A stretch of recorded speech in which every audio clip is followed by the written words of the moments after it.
अस्सलाम वालेकुम जी। आईसीटी पब्लिक मेंटोरशिप एपिसोड 2.3 ला न्यूयॉर्क किल जोन।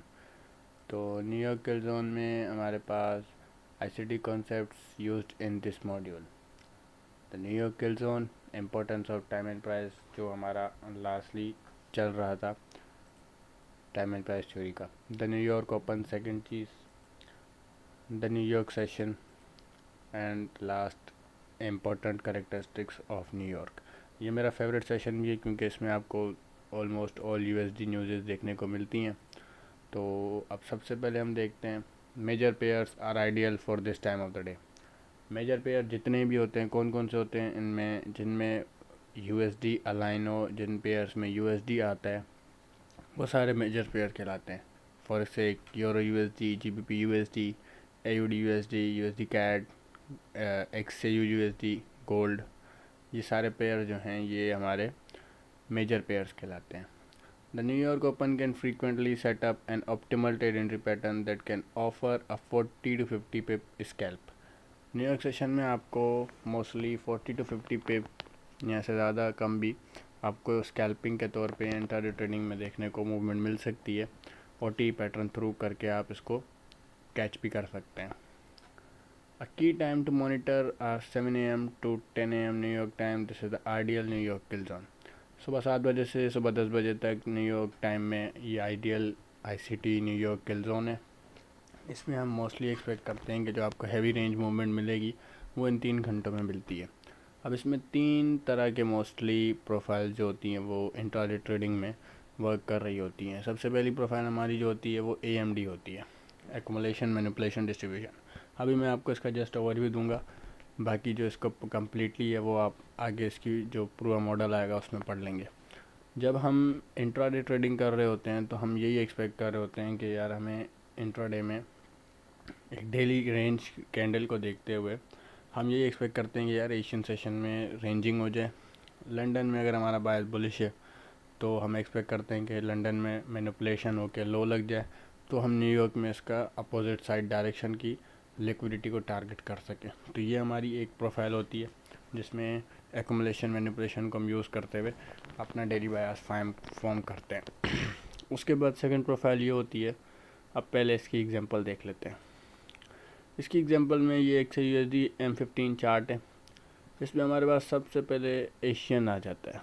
एशियन में हमारे पास अब एक्युमुलेशन मैनिपुलेशन का सबसे पहला रूल ये होता है कि आपकी जो एशियन रेंज है वो करेंसीज में मोस्टली 20 पिप 25 पिप होनी चाहिए।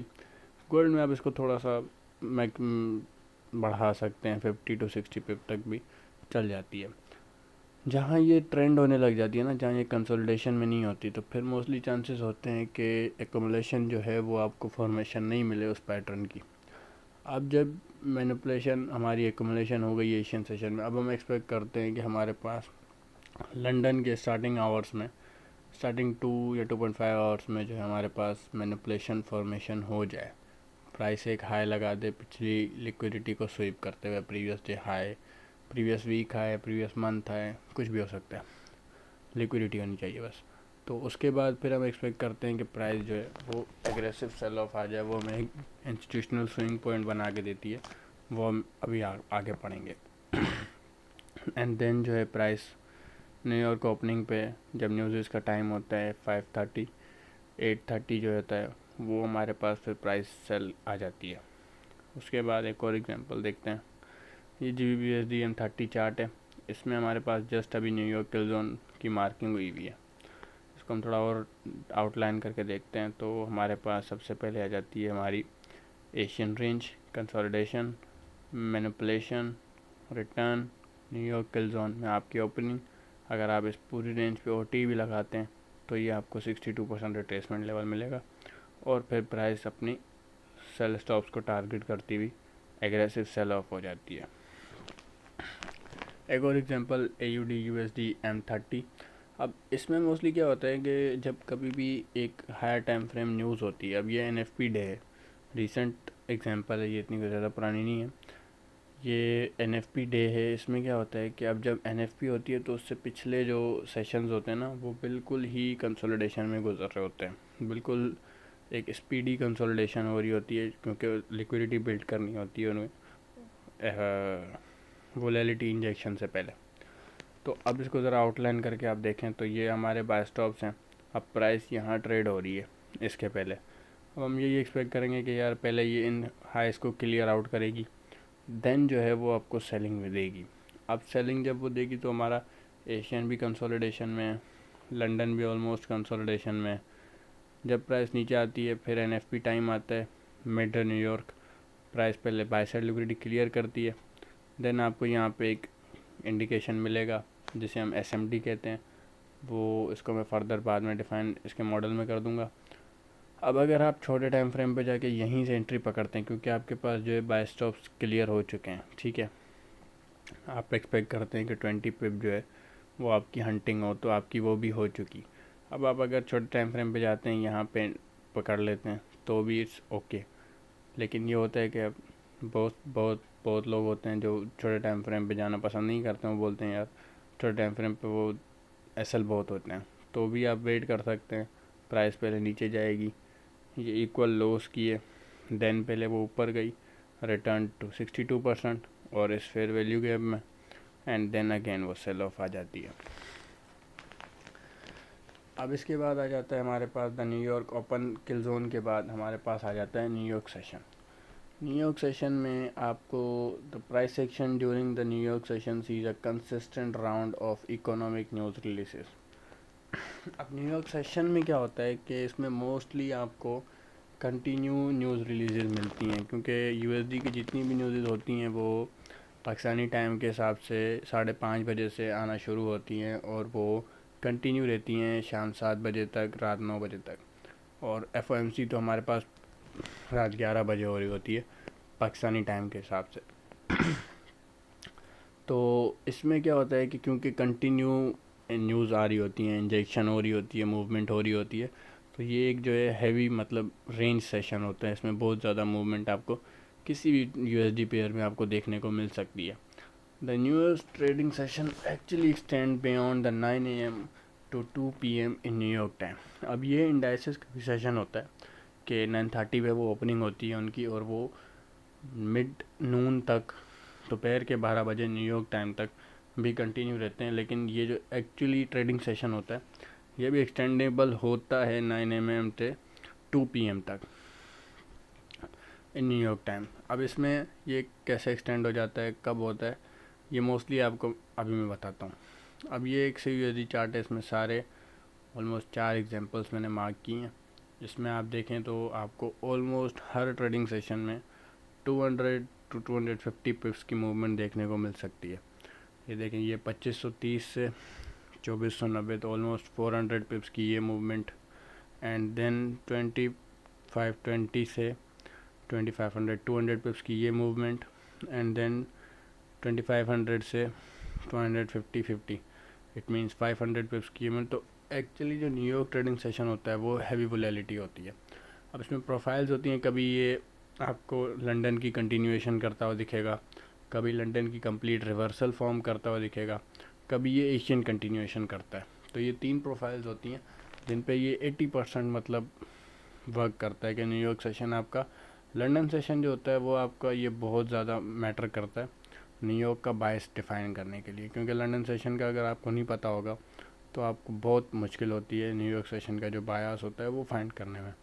अब उसकी क्या रीज़न है ये मैं भी आपको एक और एग्जांपल आएगी उसमें दिखाता हूँ। सेम चीज़ न्यूयॉर्क नैस्डैक में भी होती है, इंडाइसिस नहीं है, नैस्डैक US30 US500 ये सारे नैस्डैक हैं। इनकी जो टाइमिंग्स होती हैं वो थोड़ी सी चेंज होती हैं, लेकिन आप इनमें ये भी यूज़ कर सकते हैं न्यूयॉर्क सेशन को। अब इसमें ये मैंने सारे सेशन मार्क किए हैं, तो इनमें भी आपको हैवी मूवमेंट मिलती है। Same as US30, then euro USD. अब यूरो यूएसडी क्योंकि करेंसी पेयर है तो इसकी movement as compared to gold और इंडाइसेस थोड़ी स्लो होती है, लेकिन प्रॉबेबली इसमें भी मूवमेंट ज़्यादा ही होती है। अब आ जाता है हमारे पास last the New York characteristics. New York characteristics में हमारे पास सबसे पहले जो होता है वो होता है the New York session typically has 2 potential scenarios, continuation of London move और a complete reversal on the daily time frame.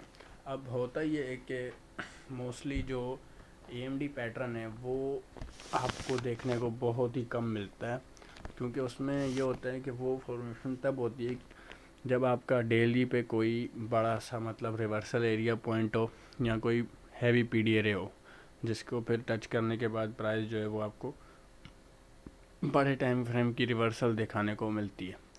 उसमें ये होता है कि आपको लंदन की बिल्कुल ही अपोजिट मूव देखने को मिलती है।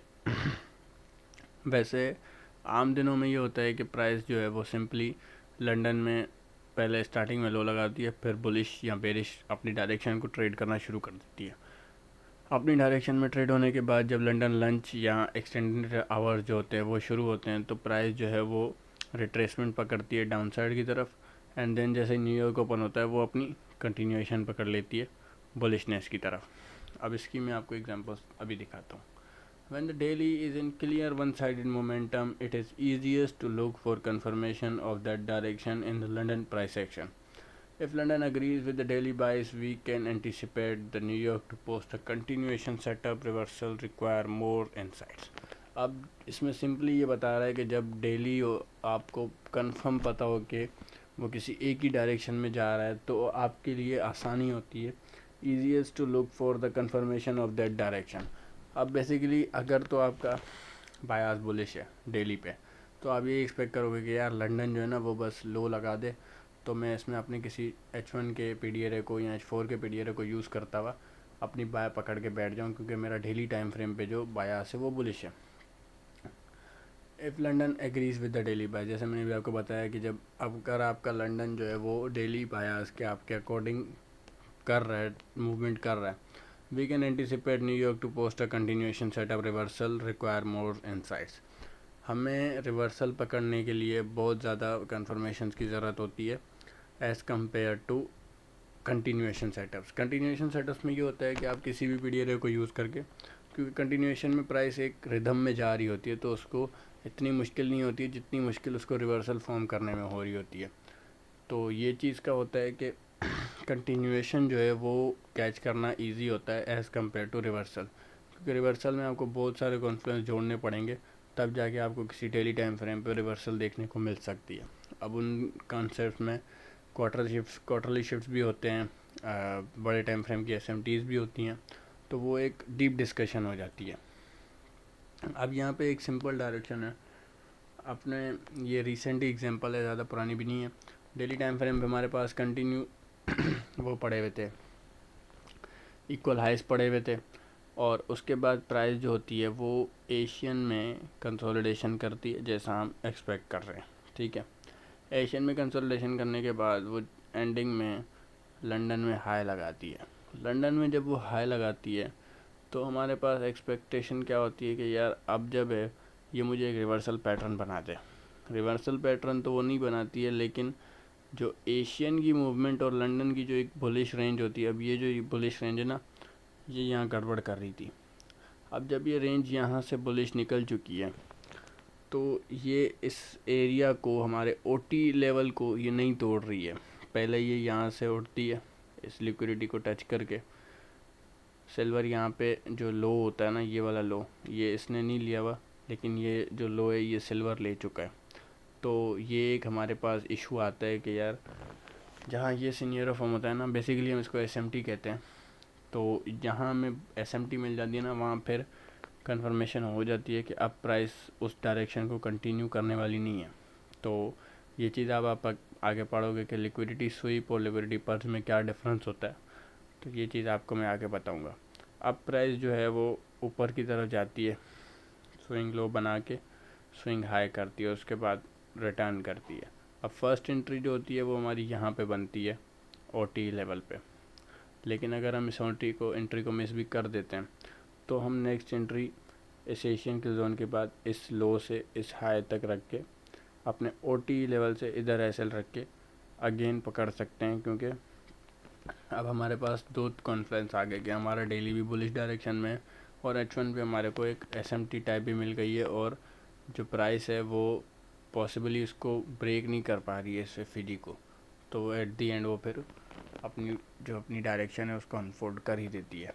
एक और एग्जांपल देख लेते हैं।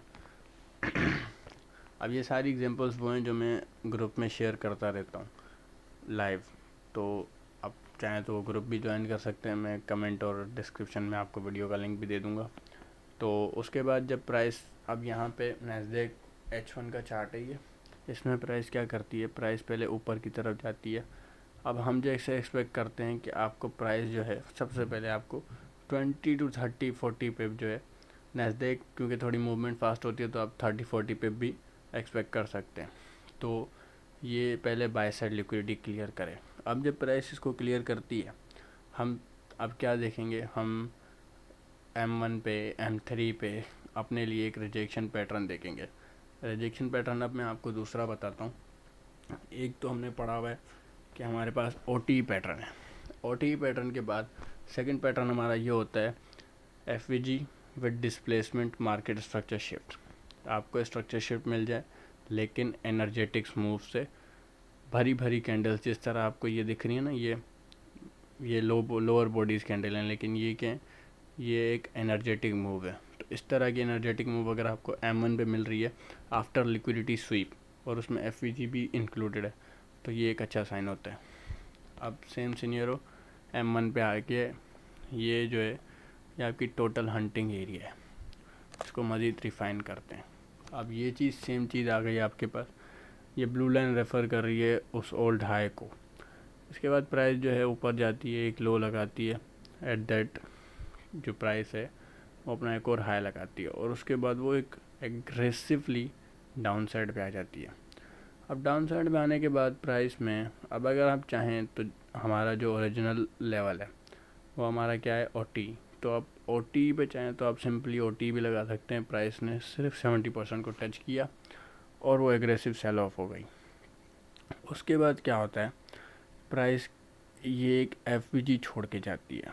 इस FVG को जब प्राइस छोड़ के जाती है तो ये उसका 50% लेवल है, क्योंकि ये प्राइस एक एग्रेसिवली डाउन आई है, तो चांसेस ये होते हैं कि अभी प्राइस नीचे जाएगी। तो क्या होता है, प्राइस FVG में जाती है और एग्रेसिवली नीचे आ जाती है। फॉर सेक अगर आप मिस भी कर देते हैं कि ये वाली एंट्री आपने नहीं पकड़ी, तो आप इस हाई पे SL रख के इस FVG में री इंटर भी कर सकते हैं। ये आपके पास एक और चांस होता है। और टारगेट आपके, आप चाहें तो OT के जो फिबोनाची के टारगेट्स हैं उनको भी यूज़ कर सकते हैं। अदरवाइज़ आप जो अपना लोस को टारगेट करते हैं, हम इक्वल को, उसको भी टारगेट कर सकते हैं। अब मैं H1 के इक्वल लोस को टारगेट करता हूँ, आप चाहें तो M1 पे भी कर सकते हैं अगर आप स्कैल्पर हैं। ये आपके ट्रेडिंग स्टाइल पर डिपेंड करता है। तो ये प्राइस एग्रेसिवली कहाँ पहुँचती है जाके, सेल स्टॉप्स पे, इन इक्वल लॉस पे। अब इन इक्वल लॉस पे प्राइस जाने के बाद क्या करती है, प्राइस यहाँ पे एक आपको कंफर्मेशन देती है, सेम एज SMT। अब आप वापस M1 पे जाएंगे, ये वो लो है, और उसके बाद ये जो एरिया है हमारा, ये एरिया हमारा इस लो, इस हाई को जब प्राइस एग्रेसिवली ब्रेक करती है तो हमारे पास इन्फॉर्मेशन आ जाती है कि यार अब जो है प्राइस मूड में है बुलिश साइड पे। क्यों? क्योंकि लिक्विडिटी स्वीप भी हो गई, ये शेडेड एरिया स्वीप का है। लिक्विडिटी स्वीप करने के बाद प्राइस जब FVG में आती है तो वो वहाँ से 2 बार रिजेक्शन भी लेती है, तो ये एक बेटर चांस होता है कि प्राइस अब मज़ीद नीचे जाने के मूड में नहीं है। तो फिर एट दी एंड आपका सेटअप आ जाता है यहाँ पे, और टारगेट बाय साइड लिक्विडिटी। ये टारगेट मेरा थोड़ा H4 के टाइम फ्रेम पर डिफाइंड हुआ है, तो इसलिए ज़्यादा है, वरना मैं यहाँ पे निकल जाता हूँ वैसे अपने टारगेट बाय साइड लिक्विडिटी पे। तो अब ये सारी ट्रेड्स वो हैं जो मैं अपने ग्रुप में डायरेक्टली देता हूँ। आपको मैं ग्रुप का लिंक भी दे दूँगा, आप चाहें तो वहाँ ज्वाइन भी कर सकते हैं। और ये था हमारा न्यूयॉर्क किल जोन। इंशाल्लाह अब आपसे अगली वीडियो ICT स्ट्रक्चर में मिलेंगे।